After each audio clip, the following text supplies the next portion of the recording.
What is up, everyone? StonePost 34 here, bringing you more of growing up with StonePost. And I apologize. It was my 10-year wedding anniversary, and that's what this is going to be about. And my dad just turned 60, so we had a big party, and I have been so busy. We hosted, put all that on. So anyway, this growing up with StonePost will be about how I proposed to my wife.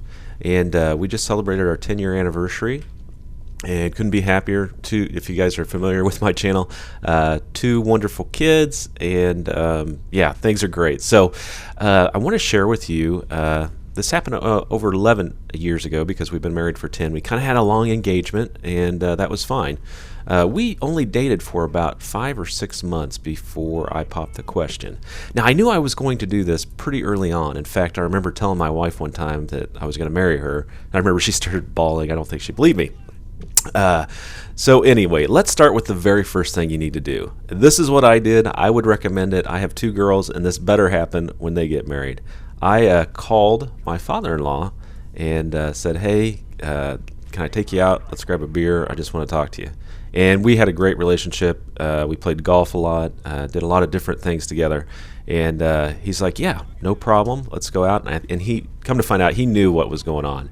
Of course, he did not tell my wife that we were going out to grab a drink, but we went out and sat down, and I said, well, I want to know if I could have your daughter's hand in marriage. And he said, are you sure? And I said, yes, I'm sure. And it was kind of a joke because he always gave me a hard time about it. He said, she's your problem now, and she's not a problem at all, but he always jokes about that. So anyway, got his permission, and then now I have to set the stage. I kind of wanted to make it special, and you let me know if it was special or not, but wanted to make it special and try to figure out something different to do. So I had to get the ring. And at that time, I just started a different company in the real estate business, and I was mildly successful. But I was just not flush with cash. So I went on a search for a ring, and it led me all over the place. I had a friend whose brother was in the jewelry business. I went to a couple of local jewelry shops all over trying to find the best deal. Well, the best deal ended up, and this was really early on with the internet, wound up being online. And so I bought the ring online, sight unseen. I became a master of the 3 C's, color, clarity, and carat. And could tell you a whole lot about diamonds. So I found the ring online. The ring was so expensive I had to call and raise my American Express limit because I could not get it. Mind you, it was expensive, and they used the 2-month rule on when you buy rings. It's supposed to be 2 months of your salary, and it was because like I said, I was mildly successful. It was a little bit more than 2 months, but I knew it's what she wanted, and I just wanted to do it right because I knew I'd do better down the road, and just didn't want to have that regret. 10 years into it, that oh man, I should have got her a better ring. My parents did that. They wound up buying new rings after about 15 to 20 years of marriage because they just didn't have a lot of money when they got married. So I went overboard a little bit, bought this ring. I remember it showed up at the office, and I showed it to one of the gals I worked with, and she's like, oh my gosh, that's beautiful. It still is a beautiful ring to this day, but I bought it online, and back then that was a little crazy. So anyway, so I have to set the stage. So my buddy Chris, I call him up. I'm like, I want to make this special, and there was this restaurant we always went to.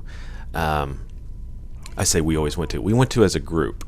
Like I said, mildly successful in my business, so eating out was a definite splurge and not something that happened on a weekend basis. So usually we'd have friends over, play cards, do stuff like that. So I call him up. I'm like, I want to make this special. I'm not quite sure how to do it, but I have an idea. And he's like, okay. So I tell him the idea, and I'll tell you guys here in a second.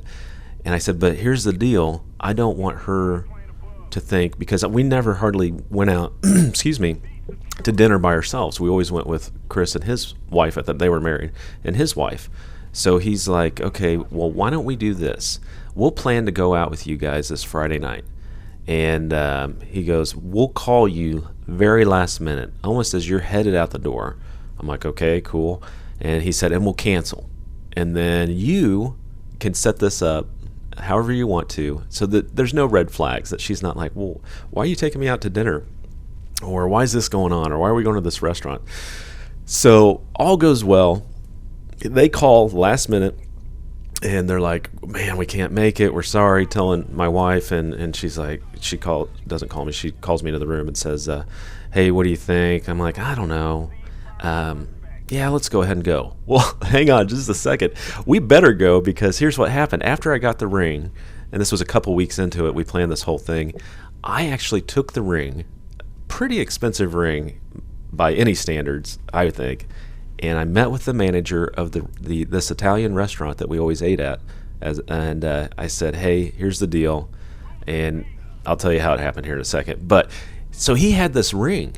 And I'm like, we better go there, because I'm going to have to get the ring no matter what. So I kind of played it cool, like, yeah, okay, yeah, let's just go ahead and go anyway.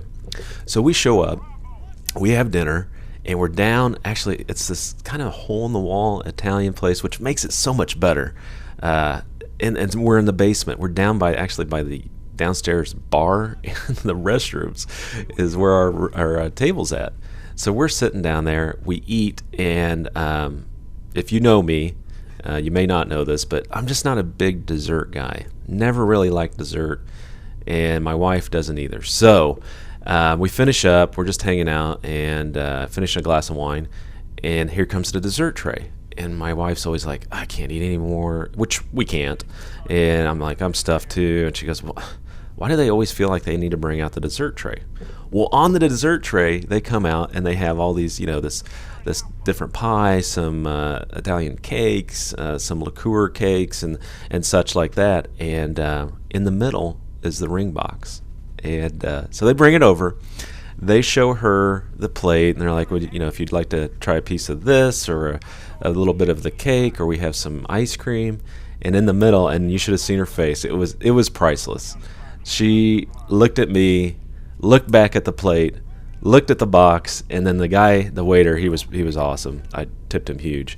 He said, "Or if you'd like to try this." And she started crying. She really did. She started crying, and she opened up the box. I think that was even a bigger surprise, because she knew how much money I made. It wasn't a lot, and I had a couple big deals happen, and she was, needless to say, surprised and shocked.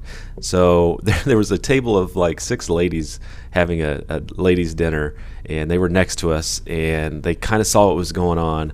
And I got down on one knee, and guys, you got to do that. You got to get down on one knee. I'm sorry, there's no other way to do it. And I said, "Would you marry me?" And she said, "Of course, absolutely, without a doubt." And the ladies next to us started clapping. And it was just kind of a cool deal. It wasn't like getting on the big screen at a basketball game, or a baseball game, or the Kiss Cam, or whatever they have. But it was just a cool deal. It was down to earth. Quite a bit of planning went into it, and I still can't believe to this day that I left that ring with the manager. He could have absconded with it. It probably not worked for a couple months, but they were great. Everything was great. So that's how it went down. We're 10 years, 2 kids, and it doesn't really get much better than this, guys. And I hope that you guys have a similar story, or share it with me if you guys are older in the comments. But it was just a cool deal, low key, down to earth.